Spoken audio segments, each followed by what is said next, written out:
Untuk menambah khazanah wawasan Anda dalam agama Islam, segera Anda ikuti Mutiara Pagi.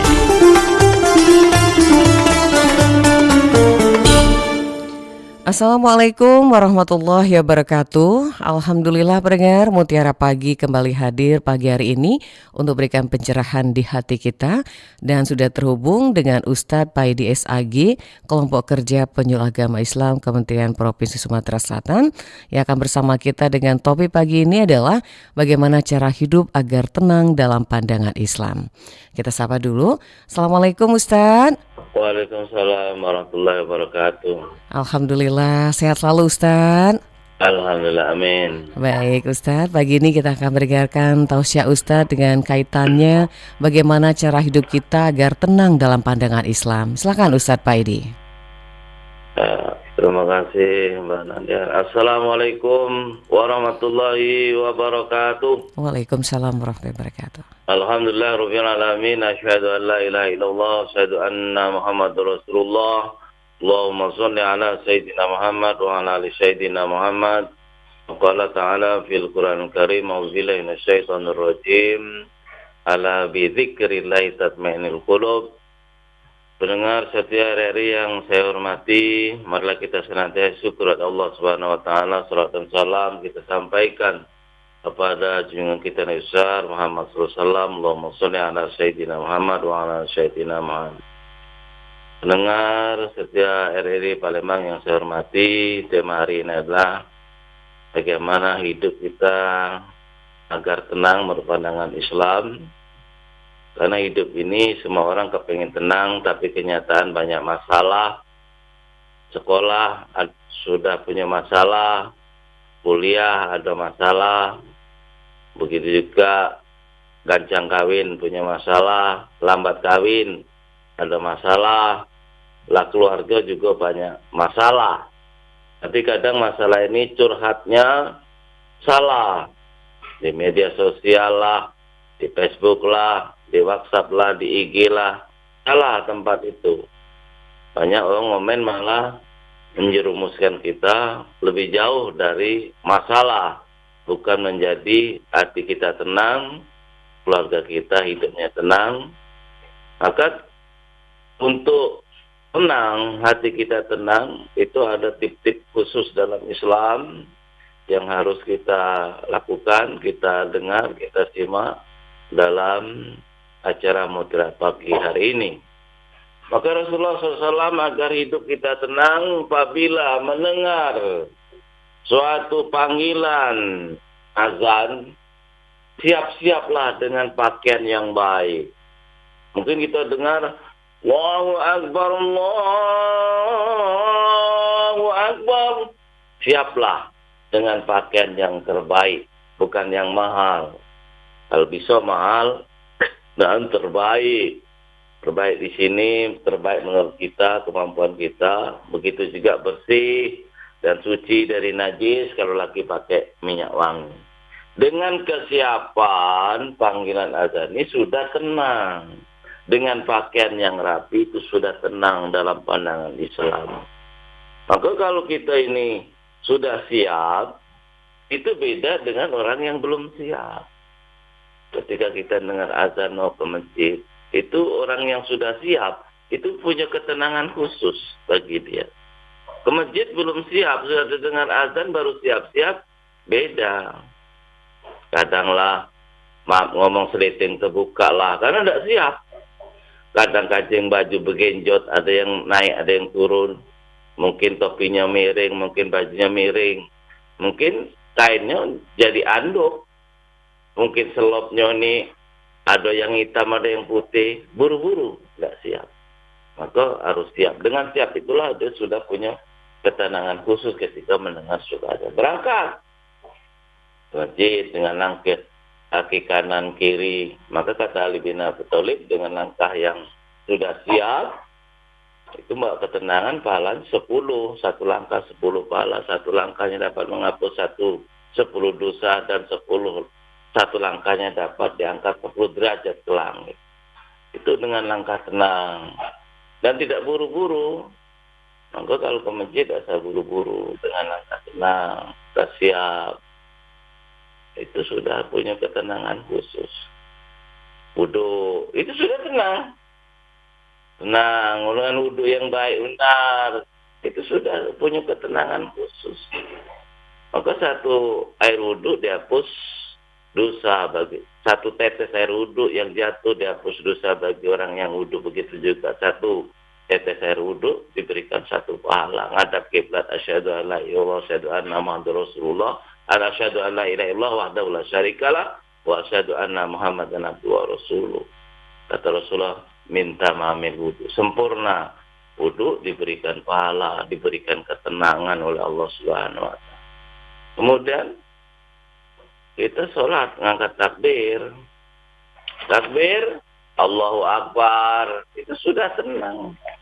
Tidak ada orang sholat gelisah, bingung, tidak ada. Karena hakikat takbir angkat tangan, diangkat tangannya. Kenapa? Ngapa?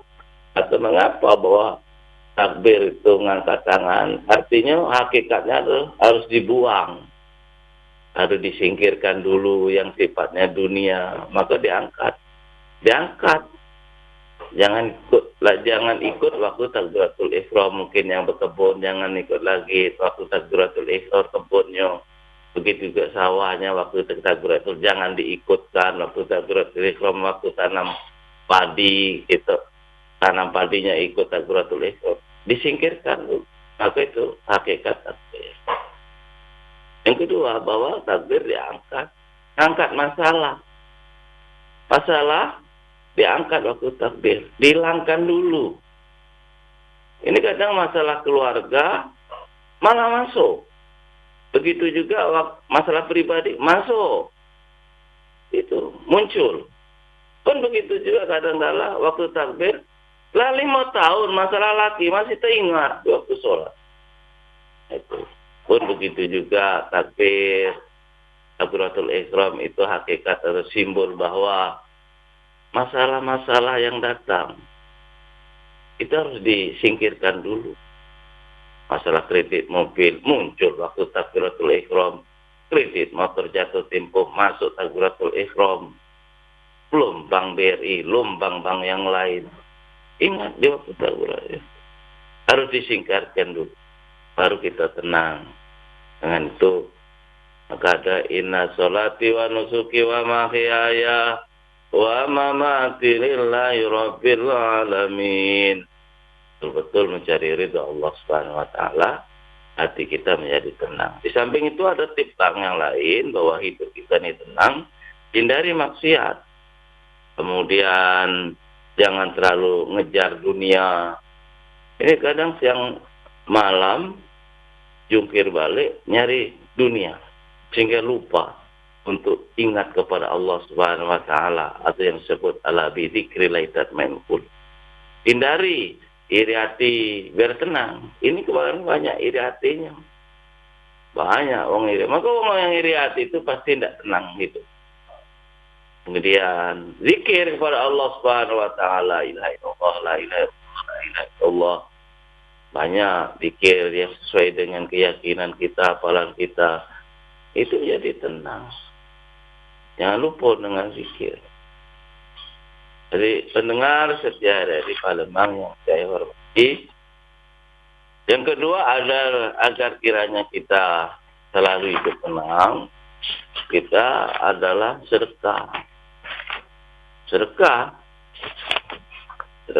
apa yang kita miliki, jangan tidak sedekah. Infak, wakaf Quran, itu sudah punya ketenangan khusus atau pribadi bagi kita. Kemudian bahagia orang yang sedekah, bahagia yang sedekah, yang tinjuk sedekah kita bahagia, tenang, dijauhkan azab oleh Allah Subhanahu wa taala. Kalau kita sedekah, dijauhkan dari bala orang yang sedekah, itu sudah tenang. Tapi kadang dakwah kita ini kadang belum nyampe kepada mereka.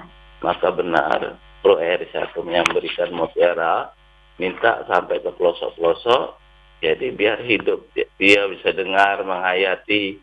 Mungkin nanti ada pertanyaan, nyambung.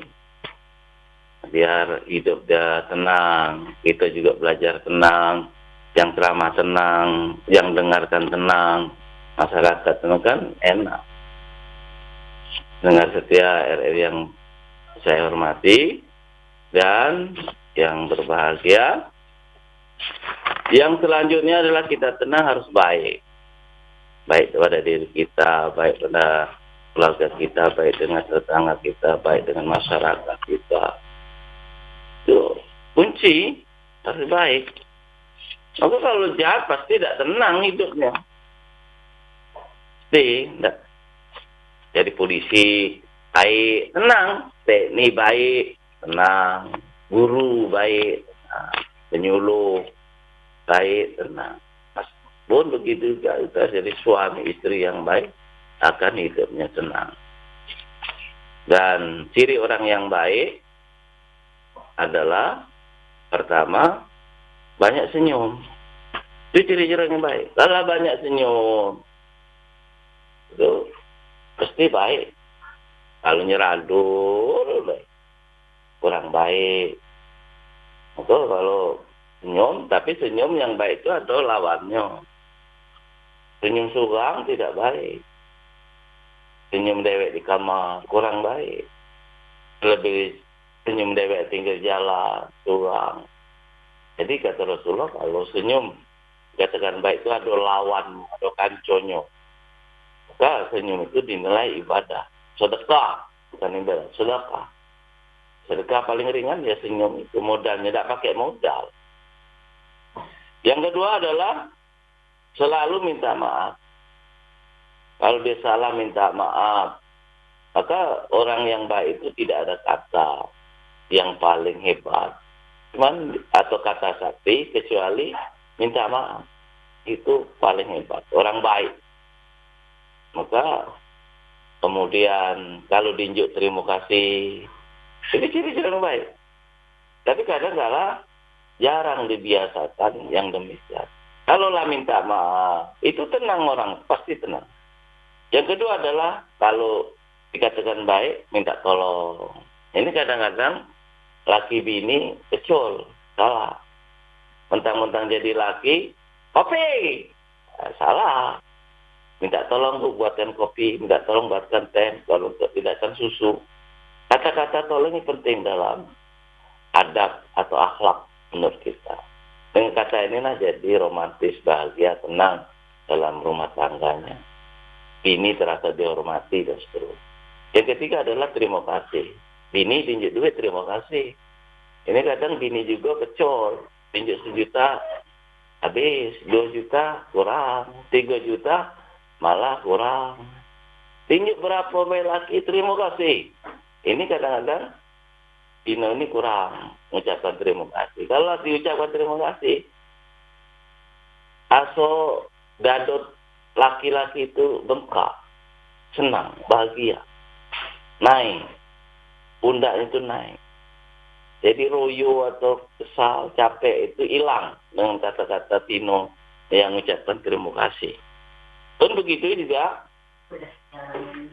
dikatakan baik, bahkan orang yang baik ini itu oleh kata Rasulullah, amal timbangan yang kurang dipenuhi oleh Allah Subhanahu wa taala. Siapa? Orang yang minta maaf. Yang kedua, orang yang memberi maaf. Yang ketiga, siapa yang tercepat minta maaf dan memberi maaf. Itu di antara orang yang baik. Dan begitu juga orang baik pasti tenang. Dan selanjutnya, orang baik itu selalu menyapa duluan. Oh, hebat itu. Baik. Dan orang yang demikian pasti dia akan hidupnya tenang. Mungkin itu saja selaku tip-tip tenang agar hidup kita tenang pada hari ini. Mungkin yang kita buka dialog masih banyak yang perlu kami sampaikan. Iya. Dan saya tutup. Assalamualaikum warahmatullahi wabarakatuh. Kembali kepada Ibu Nadia. Waalaikumsalam warahmatullahi wabarakatuh. Terima kasih Ustadz Baidi. Baik pendengar, sekarang waktunya Anda ingin bertanya langsung dengan Ustadz lalu Mutiara Pagi. Assalamualaikum Mutiara Pagi. Waalaikumsalam Warahmatullahi warahmatullahi wabarakatuh. wabarakatuh. Baik, dengan Mas Bapak Ahmad di Pasar Kuto. Bapak Rahmat di Pasar Kuto. Sukiman Oh iya, Pak Sukiman Ahmad, sudah lama nggak ketemu nih Pak. ini. Silakan Pak Sukiman. Assalamualaikum Pak Ustaz. Waalaikumsalam warahmatullahi Waalaikumsalam. wabarakatuh. Wah, barakallah. Iya. Amin. Cara untuk memperoleh dan menangkis agar batin ini tidak terkekang oleh dunia. Mohon pencerahannya Pak Ustaz. Assalamualaikum. Waalaikumsalam warahmatullahi wabarakatuh. Bagaimana cara batin kita tidak terkekang oleh urusan dunia nih Ustaz? Baik. Oh iya. Ditahan dulu untuk Pak Sukiman Ahmad. Kita lanjut ke penelpon yang berikutnya. Assalamualaikum Waalaikumsalam. warahmatullahi wabarakatuh. Pak Ujang, silakan Pak Ujang. Ya. Assalamualaikum Pak Ustaz. Waalaikumsalam warahmatullahi wabarakatuh, Pak Ujang. Ini yang tanya apa arti taklid dan apa arti bid'ah.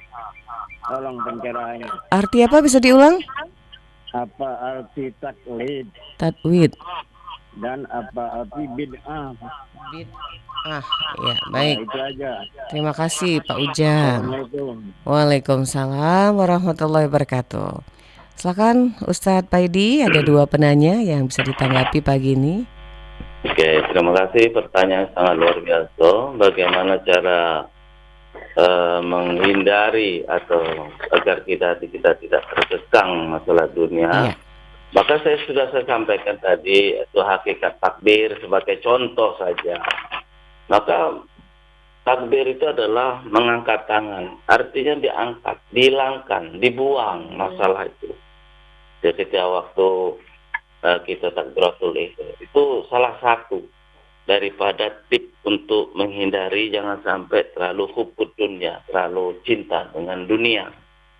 Maka kalau minimal orang yang sudah sholat atau artinya takbiratul ihram itu minimal batas itu sudah terlepas daripada dunia.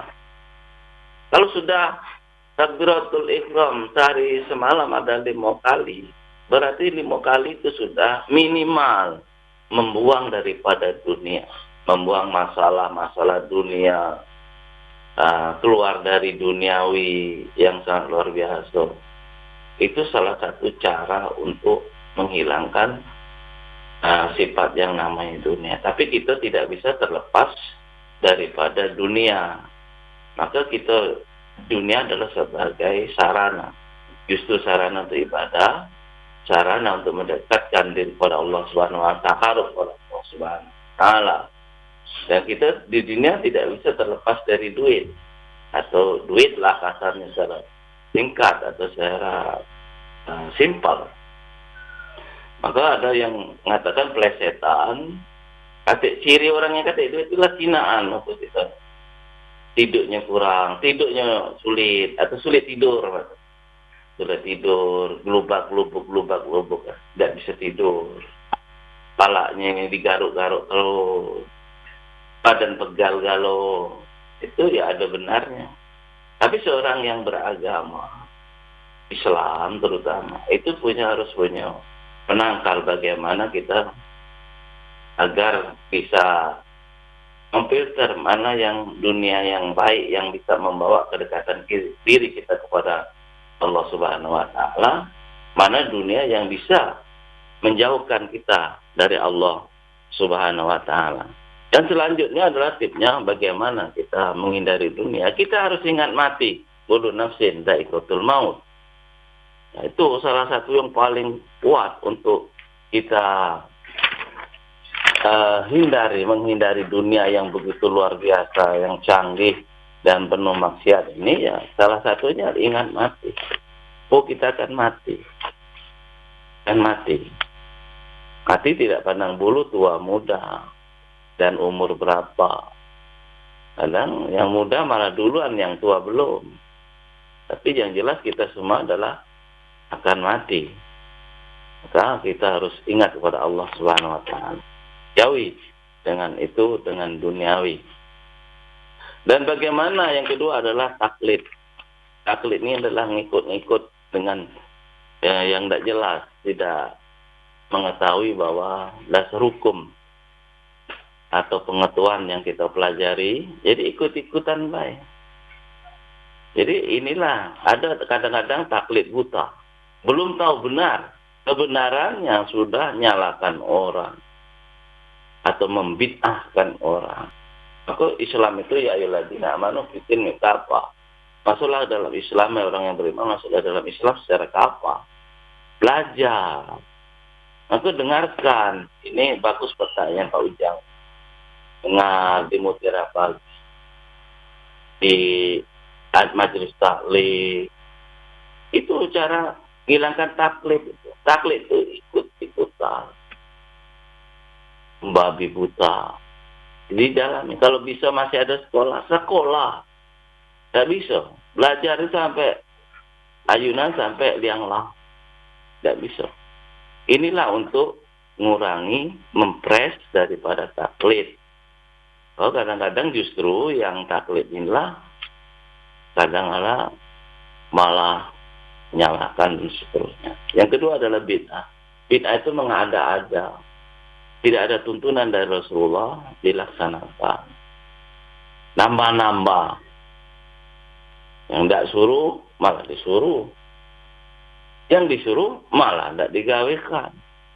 Nambah-nambah.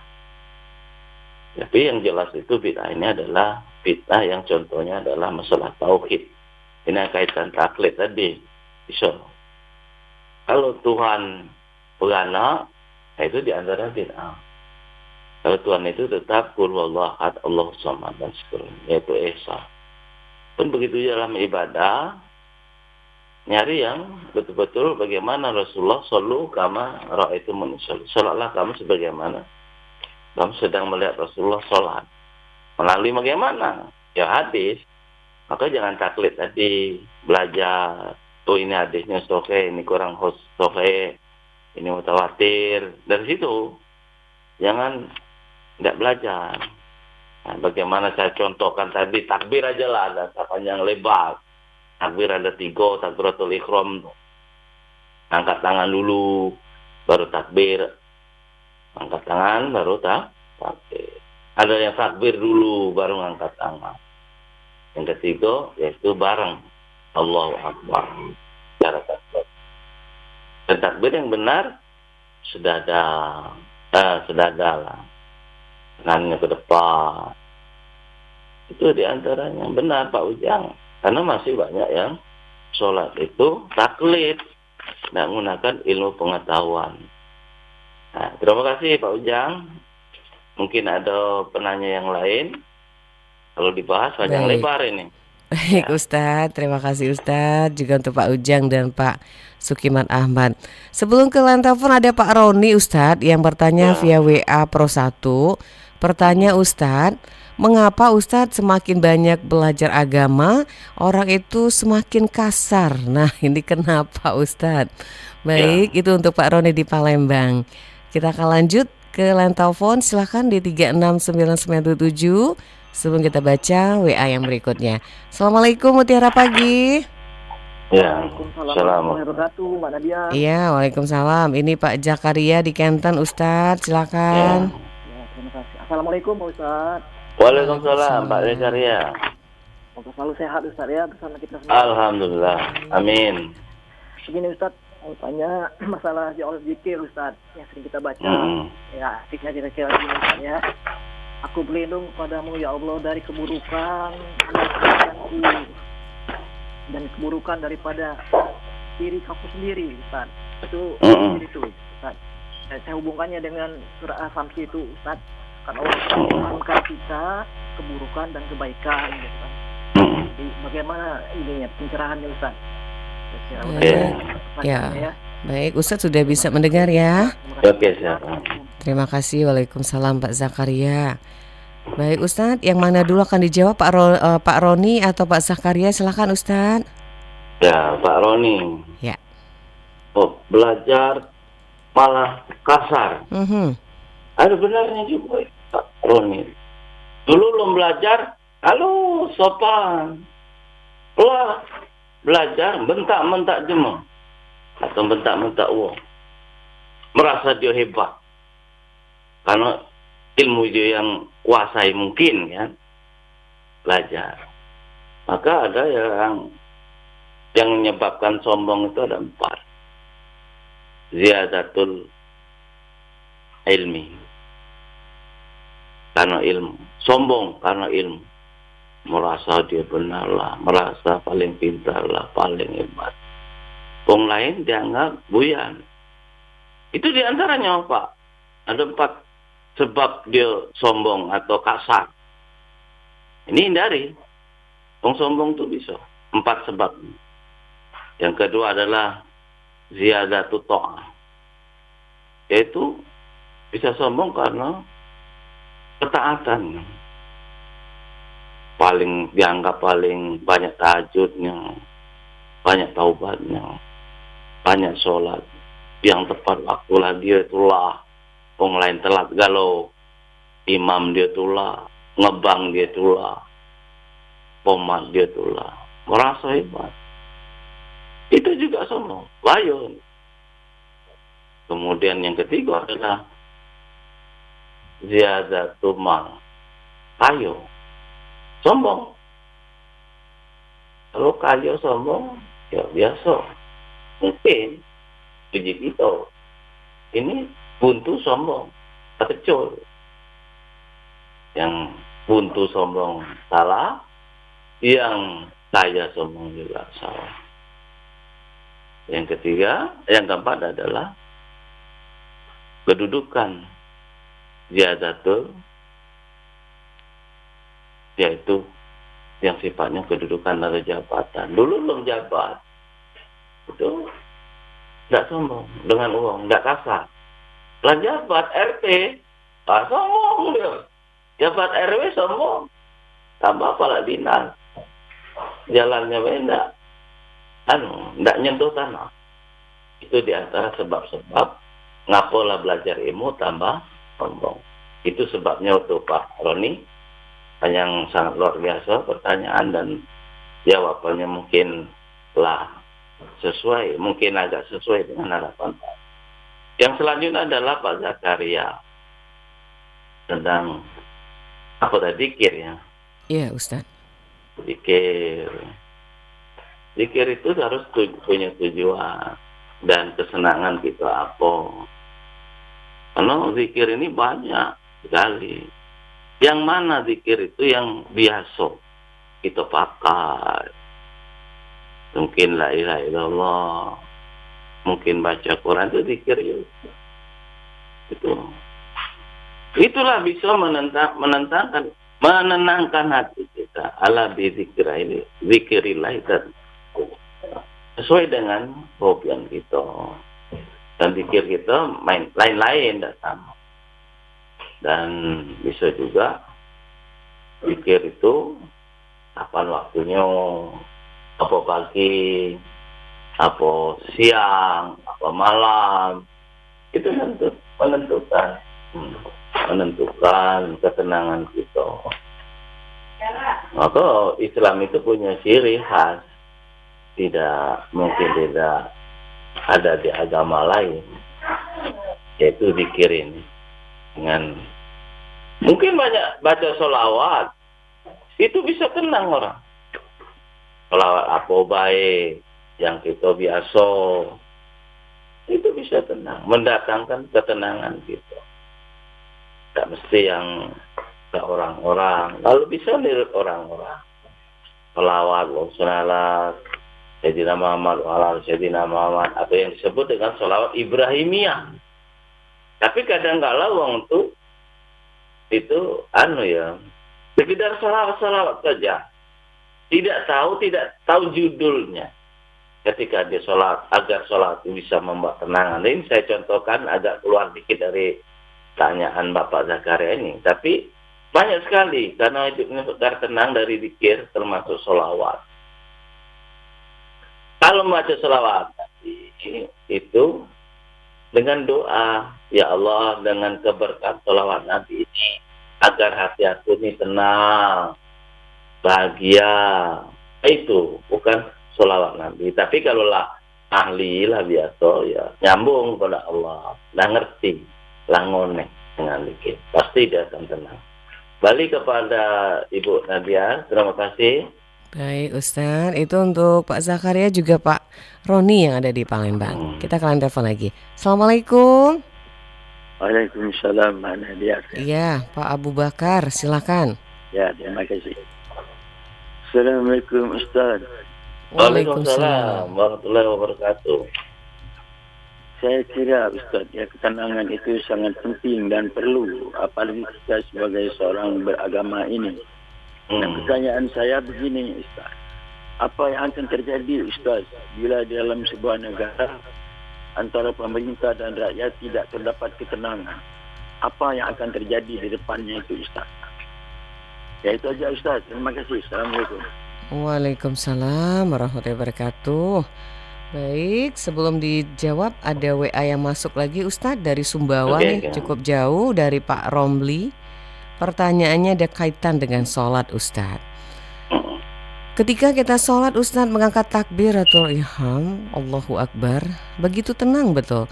Akan tetapi ketika dalam perjalanan sholat, ketika perjalanan sholat itu teringat pekerjaan. Nah, bagaimana menyikapinya Ustadz dan sahkah sholat kita? Itu pertanyaan Pak Romli di Sumbawa. Silakan Ustadz, ada 2 pertanyaan, ditanggapi. Ya. Oke, terima kasih. Pertama adalah pertanyaan Bapak Abu Bakar. Ya. Jadi maka ulama umaro itu harus selalu rukun lah bahasa kitanya. Maka diibaratkan suatu negara itu baru kuat ada 5 jari.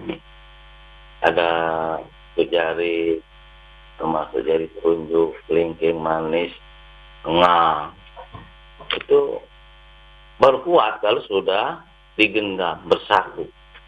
Artinya ada orang miskin, orang kaya, agnia, bahasa itu, ulama, umaro itu bergabung bersatu, baru akan kuat suatu negara.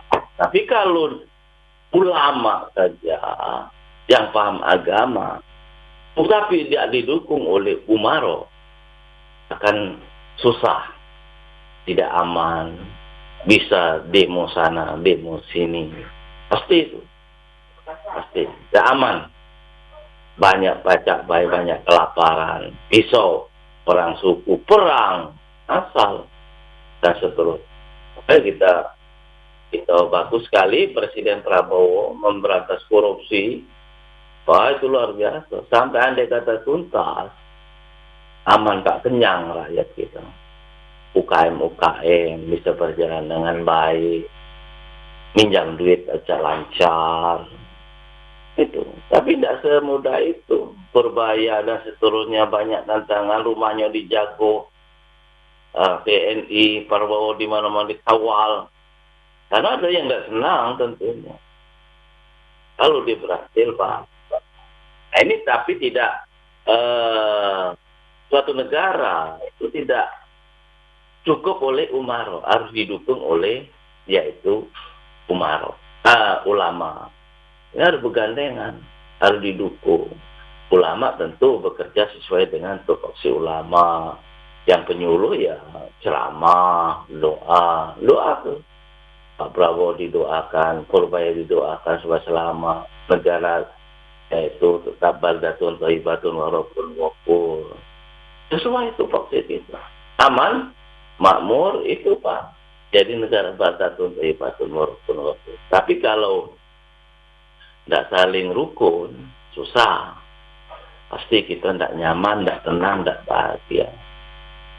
Tadi ada Riyad ayat 13.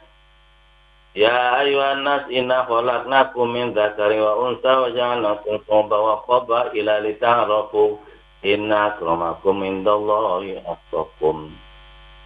Dan seterusnya ila akhir ayat. Itu dasar di antaranya supaya kita ini saling kenal, mengenal, bersuku-suku berbangsa-bangsa, agar kita yaitu saling mengenal, dan cara kita dengan kenal bisa terjalin hubungan kita dengan baik. Tapi kalau kita tidak saling kenal, jauh dari suatu hubungan kita, yaitu dari suatu kebaikan atau ketenangan dan seterusnya. Tadi ayat lain dalam surah Al-Imran, wa'tasimu bihablillahi jami'an wa la tafarraqu. Berpegang teguhlah kamu kepada tali agama Allah, jangan bercerai-berai dan bla bla bla seterusnya. Yang kedua adalah pertanyaan dari Bapak Romli, sholat. Memang sholat ini tidak segampang yang kita bayangkan, yang kita pelajari melalui proses yang begitu panjang. Bagaimana sholat yang khusyuk. Memang tadi saya kita buka dialog itu yang jauh lebih penting. Maka ketika kita sholat, itu mulai iblis itu perannya sangat luar biasa. Kalau kita sudah punya niat, iblis juga sudah punya niat untuk menggoda orang yang sholat. Iblis yang menggoda kita, yang sholat itu namanya penzak. Itu khusus. Nah, kalau dia ulama, ya iblisnya berat. Kalau dia belajar dikit-dikit, ya iblis keroco-keroco yang ringan. Apa tujuannya? Untuk menggoda supaya lupa. Takbirnya lupa. Isi takbirnya tadi lupa yang saya terangkan tadi. Allahu Akbar ingat motor. Allahu Akbar ingat mobil. Allahu Akbar ingat kebun sawit. Allahu Akbar ingat karet. Allahu Akbar ingat dipuriki bini gitu. Itu luar biasa. Bahkan lagi Allahu Akbar di depan kita adalah kresek asoy lewat. Ini godaan-godaan iblis sangat luar biasa. Maka kita harus memang betul-betul siap ketika kita mau sholat. Karena peran iblis dalam hal itu sangat luar biasa untuk menggoda kita supaya kita ini lupa dari mulai takbiratul ihram sampai ke salam itu kalau bisa dibuat lupa oleh iblis. Nah, bagi orang yang khusyuk tadi, ya niatkan yang kuat.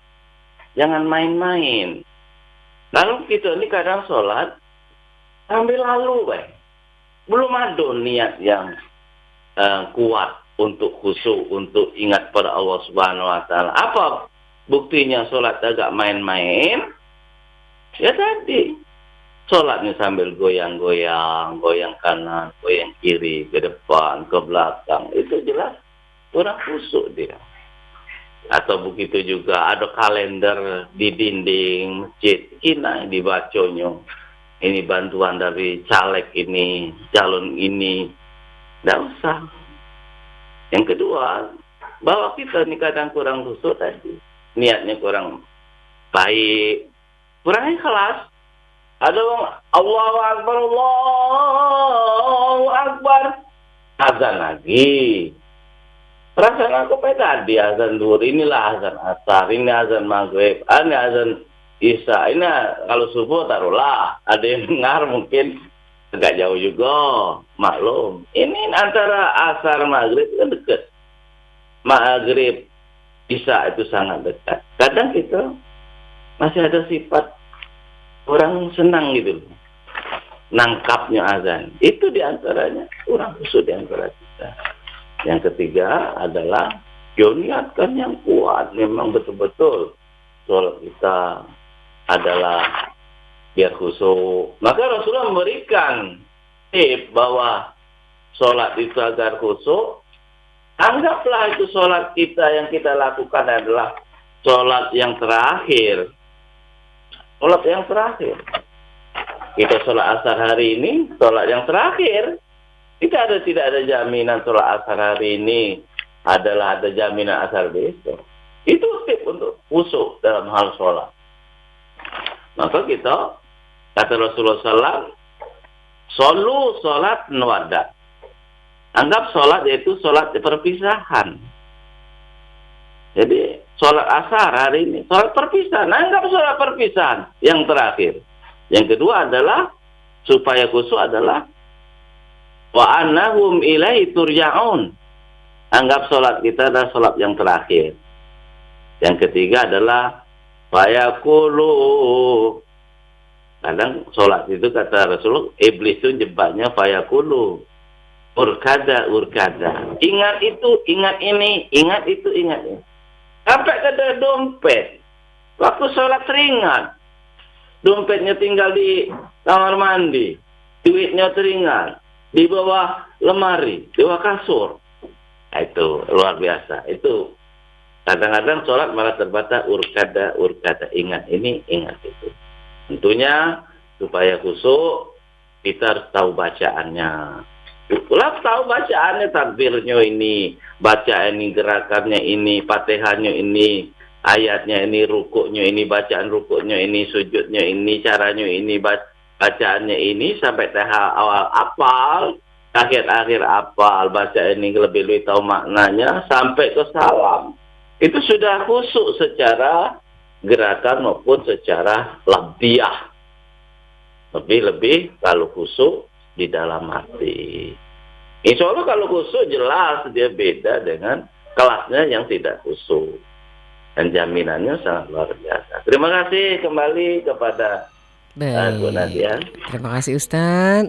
Kita ke telepon lagi Ustaz sebelum ada WA yang akan kita bacakan. Assalamualaikum.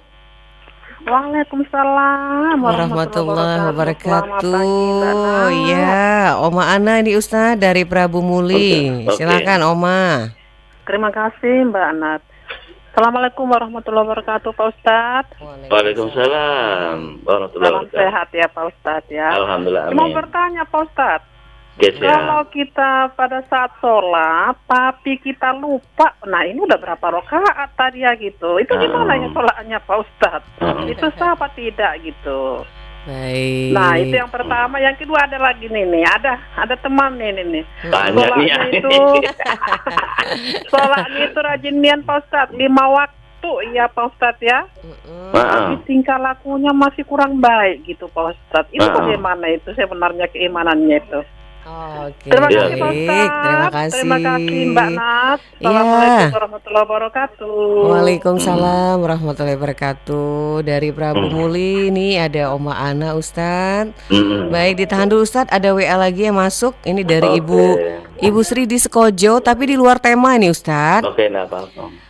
Ustadz, bolehkah sewaktu memandikan jenazah divideokan dikarenakan saudara si mayit mau melihat karena tidak bisa pulang oleh jarak yang sangat jauh? Terima kasih Ustadz untuk penjelasannya. Baik, silakan Ustadz. Oma Ana di Prabu Muli dan Ibu Sri di Sekojo. Oke.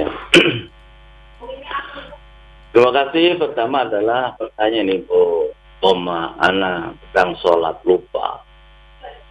Tadi dari ini nyambung pertanyaan yang sebelumnya pertanyaan Bapak Romli bahwa sholat itu memang luar biasa dari godaan setan iblis ini dibuat sedemikian rupa orang itu bisa lupa mungkin lupa bacaannya, ayatnya, kemudian rukuknya, jumlah rakaatnya ini lupa. Apa menyebabnya yang lain? Yang jelas itu persiapan kurang. Persiapan untuk perangkat daripada sholat itu sendiri kurang.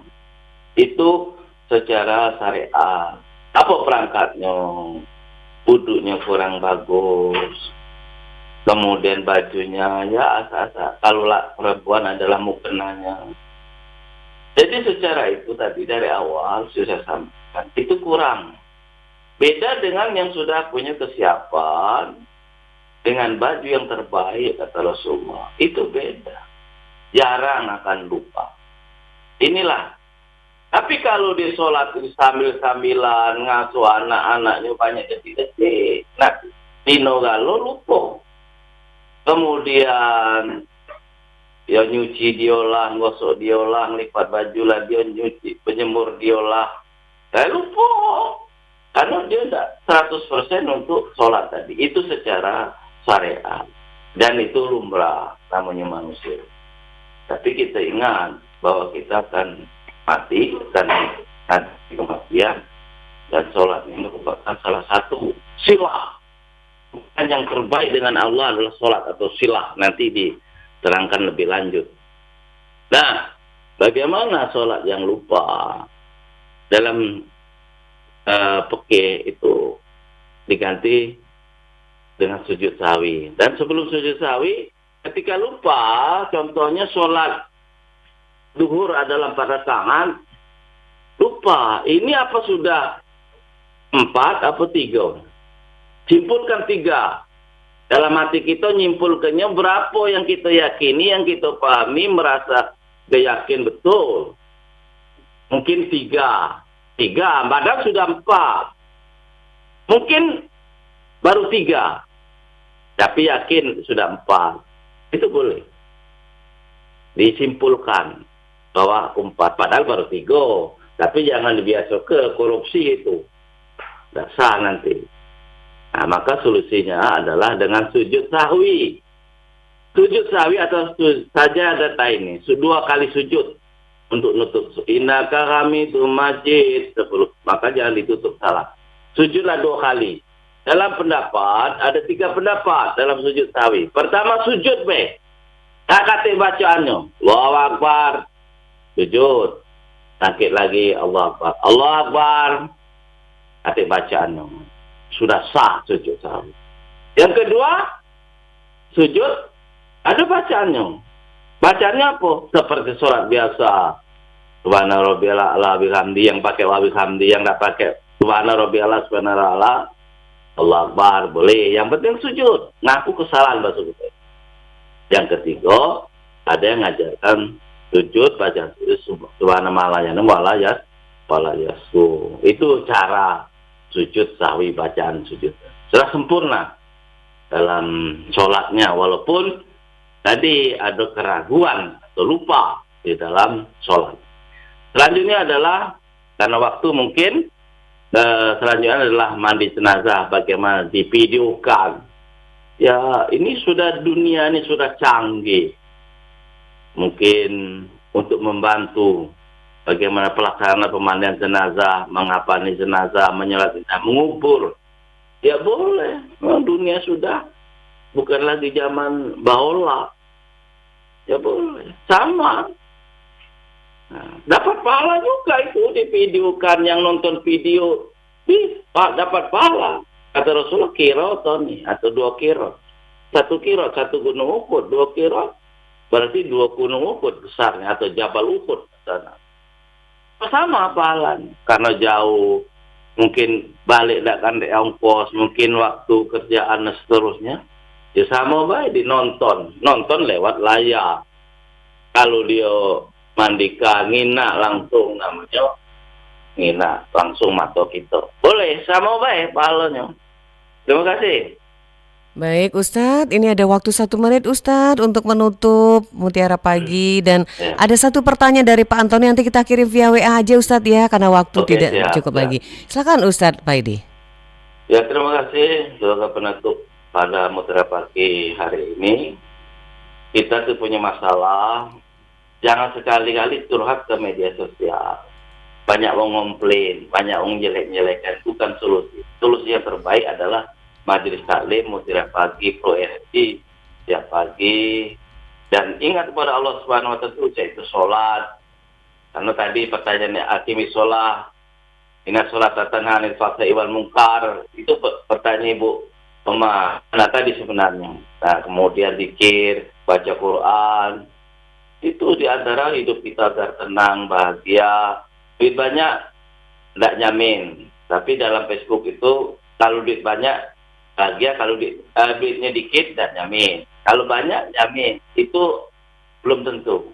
Yang jamin adalah ala bidzikrillah tatma'innul qulub. Dengan hanya mengingat Allah Subhanahu wa Ta'ala, hati kita jadi tenang, bahagia. Terima kasih. Assalamualaikum warahmatullahi wabarakatuh. Waalaikumsalam warahmatullahi wabarakatuh. Pendengar, demikian Mutiara Pagi hari ini bersama dengan Ustadz Paidi SAG dari penyuluh agama Islam Kementerian Agama Provinsi Sumatera Selatan yang sudah bersama kita dengan topik cara hidup supaya tenang dalam pandangan Islam. Terima kasih Pak Sukiman Ahmad di Pasar Kuto, Pak Ujang di Jejawi, juga Pak Zakaria di Kenten. Terima kasih juga Pak Ubakar di Jejawi, juga Oma Ana di Prabu Muli yang via WA. Terima kasih Pak Roni di Palembang, juga Pak Ron di Subawa, Ibu Sudeskojo. Dan untuk Pak Antoni nanti kita akan kirim via WA ke Ustadz ya, pertanyaan karena terbatas waktu. Terima kasih pendengar untuk kebersamaan kita di hari ini melalui Mutiara Pagi. Semoga apa kita hadirkan hari ini bermanfaat dan akan juga menambah ketakwaan kita kepada Allah Subhanahu wa taala agar hidup kita tenang dalam pandangan Islam. Saya Nadir bersama rekan Irul pamit undur di Mutiara Pagi. Terima kasih, semoga penuh keberkahan dan kami tutup dengan ucapan wassalamualaikum warahmatullahi wabarakatuh.